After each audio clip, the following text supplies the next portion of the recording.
Stop telling your partner about themselves. Stop telling them your truth about them. That is so often the problem in many relationships. Everybody wants to tell somebody something. Tell you this, tell you that about you, right? And they wonder why there's such the combative arguing, right, going on between them and their partner over a disagreement or what have you.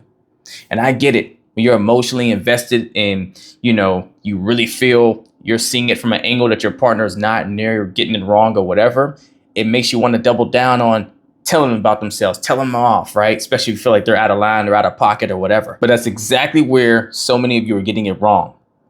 You're spending more time trying to tell your partner, tell someone else, whatever, friend, family member, whomever it is, more about themselves as if they don't know themselves, right? And what's the first thing someone wants to do whenever that's the case, especially if the things you're trying to tell them about themselves, telling them off, is something that is not positive or uplifting.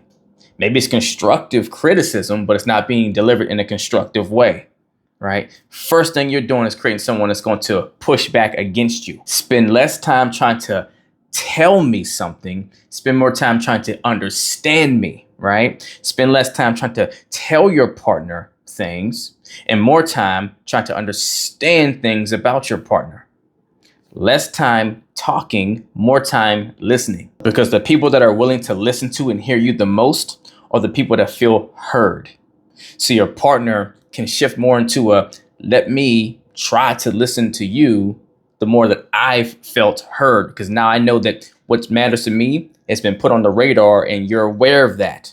So whatever you're saying to me now must be inclusive of what I need, what I want, what matters to me, what's important to me, because you sat here and you listened to me. And if you listened effectively, listened actively, you paraphrased back the things that you took out of what I said that lets me know that you get what I'm saying. That small but very powerful piece alone will change the game for you in your relationship when you want to be heard by your partner if you can offer that to them first. Now, hey, you guys pick who wants to go first. You both should be rushing and fighting to go first to listen to the other person, right? Because it's a service business, not a give me what I can take business, right?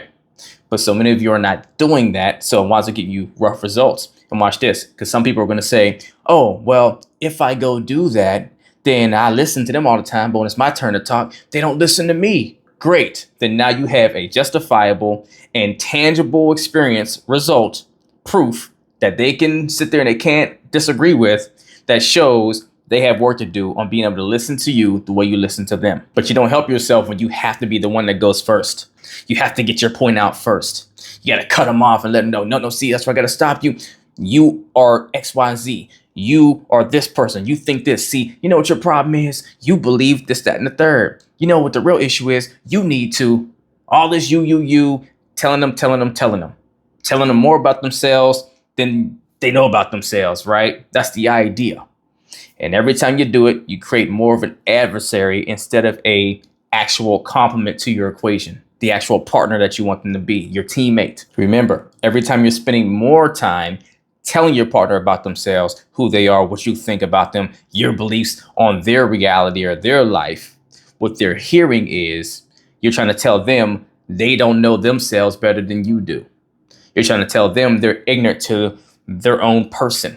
Someone like that, that's hearing that, is always going to push back, because now they're fighting for their identity. They're fighting to validate and prove that they know themselves better than you, which respectfully they probably do, because they are living in their own skin.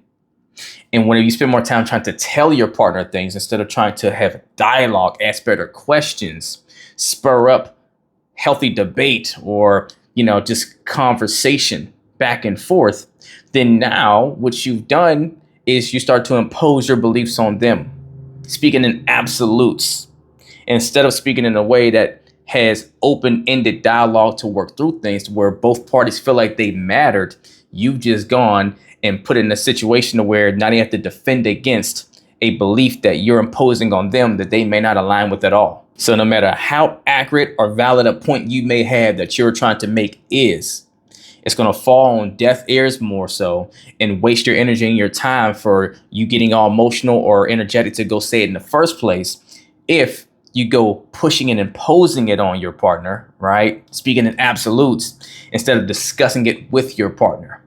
Because whenever you don't give them the opportunity to decide if they agree with the same thing before they have to get into a defensive position, then they're going to completely reject your belief to support their own, because their belief is tied to their identity, their value. And that's more important than you ever will be to them, whether they're consciously aware of that or not. That's why people become more defensive than more cooperative whenever certain ideologies or certain perspectives are being imposed instead of introduced. One side offers choice to agree with and work with and still offers a space to matter as well. The other side is by force, it's dictatorship. The other side is my way or you're just wrong. I'm good, you're bad. I win, you lose.